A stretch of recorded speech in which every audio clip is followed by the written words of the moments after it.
Mary Celeste. नाम सुनते ही रूह कांप जाती है।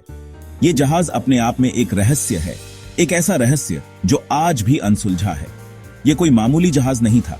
ये एक ऐसा जहाज था जिसने समुद्री इतिहास में अपनी एक अलग पहचान बनाई। ये एक ब्रिगेंटाइन मालवाहक जहाज था जो 1861 में नोवा स्कोटिया में बनाया गया था। उस समय के लिए ये एक अत्याधुनिक जहाज था जो अपनी मजबूती और क्षमता के लिए जाना जाता था। शुरुआत में तो सब नॉर्मल था। जहाज ने कई सफल यात्राएं की थीं और हर बार अपने गंतव्य तक सुरक्षित पहुंचा था। ये अटलांटिक के पार माल ढोता था।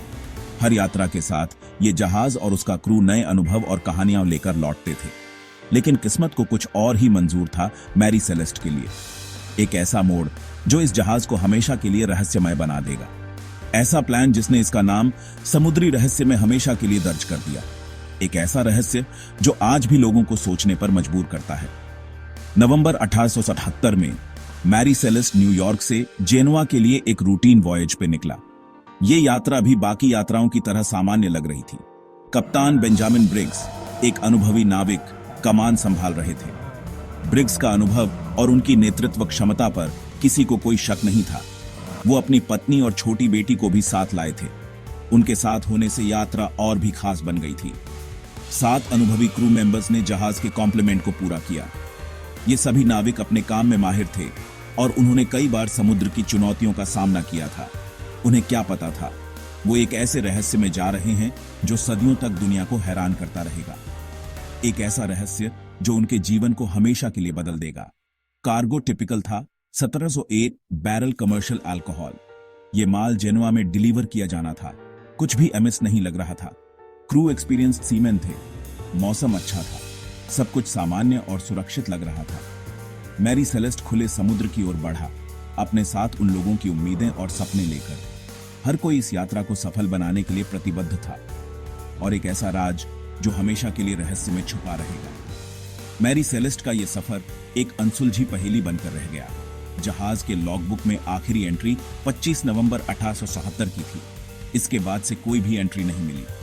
जब मैरी सेलेस्ट को 4 दिसंबर 1877 को अटलांटिक महासागर में पाया गया तो वो पूरी तरह से खाली था।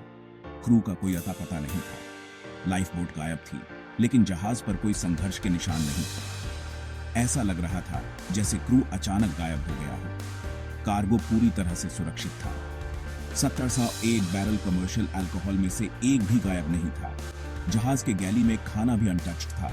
ऐसा लग रहा था जैसे क्रू ने अचानक सब कुछ छोड़ दिया हो। मैरी सेलेस्ट का यह रहस्य आज भी अनसुलझा है। कई थ्योरीज दी गई, लेकिन कोई भी इस रहस्य को पूरी तरह से सुलझा नहीं पाया। मैरी सेलेस्ट का यह सफर एक अनसुलझी पहेली बनकर रह गया। ये जहाज और इसका रहस्य हमेशा के लिए समुद्री इतिहास में दर्ज हो गया। 4 दिसंबर 1862 को दे ग्रातिया, एक ब्रिटिश ब्रिगेंटाइन, ने अटलांटिक के विशाल विस्तार में एक जहाज को एड्रिफ्ट देखा। यह मैरी सेलेस्ट था जो अजोरेस द्वीप समूह के पास बेतरतीब ढंग से बह रहा था। दे ग्रातिया के कप्तान डेविड मोरहाउस को लगा कुछ गड़बड़ है। मैरी सेलेस्ट पूरी तरह से डिजर्टेड लग रहा था। तुरंत एक बोर्डिंग पार्टी भेजी गई। उनके दिल डर के मारे धड़क रहे थे जब वो उस अबैंडन्ड जहाज पर चढ़े। उन्होंने जो पाया वो उनकी रूह कंपा देगा और आने वाली पीढ़ियों के लिए अनगिनत थ्योरीज और स्पेकुलेशंस को जन्म देगा। मैरी सेलेस्ट एक भूतिया जहाज था, अपने क्रू की अनुपस्थिति को छोड़कर बिल्कुल अनटच्ड।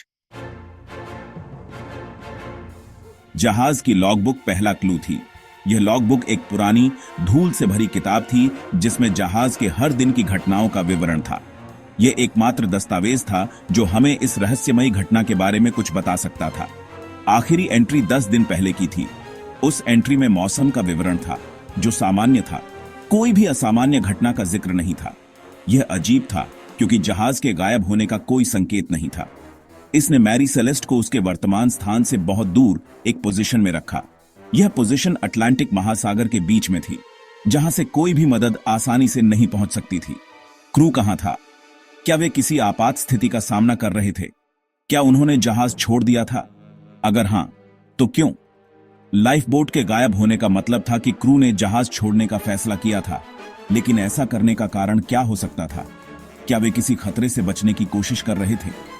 जहाज की लाइफ बोट गायब थी, जो इस बात का संकेत था कि क्रू ने इसे इस्तेमाल किया था। लेकिन लाइफ बोट का कोई निशान नहीं मिला। यह मान लेना मुश्किल था कि वे समुद्र में कहीं खो गए थे।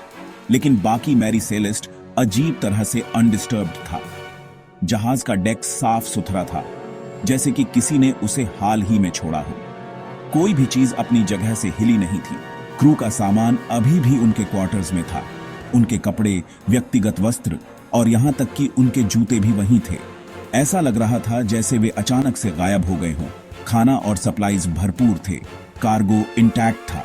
जहाज पर खाने पीने की कोई कमी नहीं थी।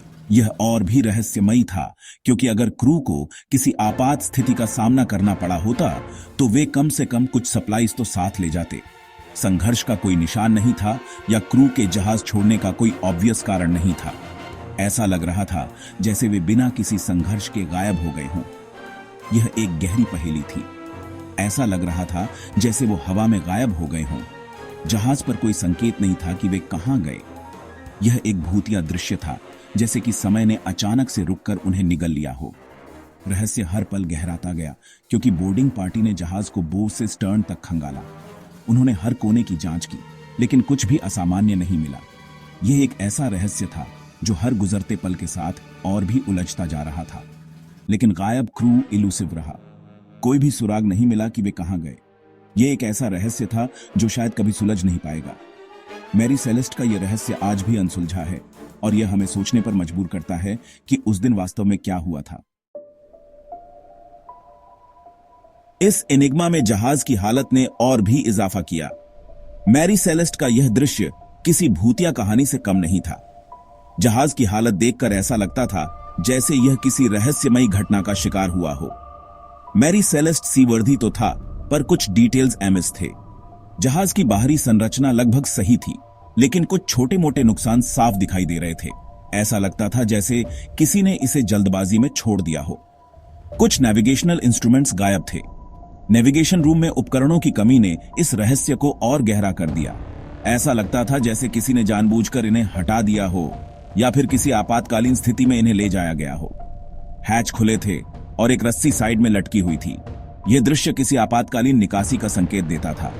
ऐसा लगता था जैसे क्रू ने जल्दी में जहाज छोड़ दिया हो। लेकिन क्यों? यह एक बड़ा सवाल था। एक तलवार डेक पर पड़ी थी। उसकी ब्लेड अनयूज्ड लग रही थी। यह तलवार किसी संघर्ष का संकेत नहीं देती थी, बल्कि यह और भी रहस्यमयी बना देती थी कि आखिर ऐसा क्या हुआ होगा कि क्रू ने इसे बिना इस्तेमाल किए छोड़ दिया। मैरी सेलेस्ट का भयानक सन्नाटा बहरा कर देने वाला था। जहाज पर कोई हलचल नहीं थी, और यह सन्नाटा किसी अनहोनी की ओर इशारा करता था। ऐसा लगता था जैसे समय ने इस जहाज पर अपनी पकड़ बना ली हो। हल के खिलाफ लहरों की हल्की आवाज ही एकमात्र आवाज थी जो स्टिलनेस को तोड़ती थी। दृश्य अनसेटलिंग था। यह हल्की आवाज भी इस भयानक सन्नाटे को और गहरा कर देती थी, जैसे कोई अदृश्य शक्ति इस जहाज पर हावी हो। ऐसा लग रहा था जैसे मैरी सेलेस्ट पर समय रुक गया हो, किसी अनएक्सप्लेन्ड टेरर या कंफ्यूजन के पल को कैद कर लिया हो। यह दृश्य किसी भयानक सपने जैसा था, जिसमें समय और स्थान दोनों ही स्थिर हो गए हों। बोर्डिंग पार्टी केवल अनुमान लगा सकती थी कि इस सीमिंगली कर्स्ड जहाज पर क्या हुआ होगा। वे इस रहस्य को सुलझाने की कोशिश कर रहे थे, लेकिन हर कदम पर उन्हें और भी सवाल मिल रहे थे। ऐसा लगता था जैसे यह जहाज अपने साथ एक भयानक कहानी छुपाए हुए था, जिसे जानने के लिए उन्हें और गहराई में जाना होगा।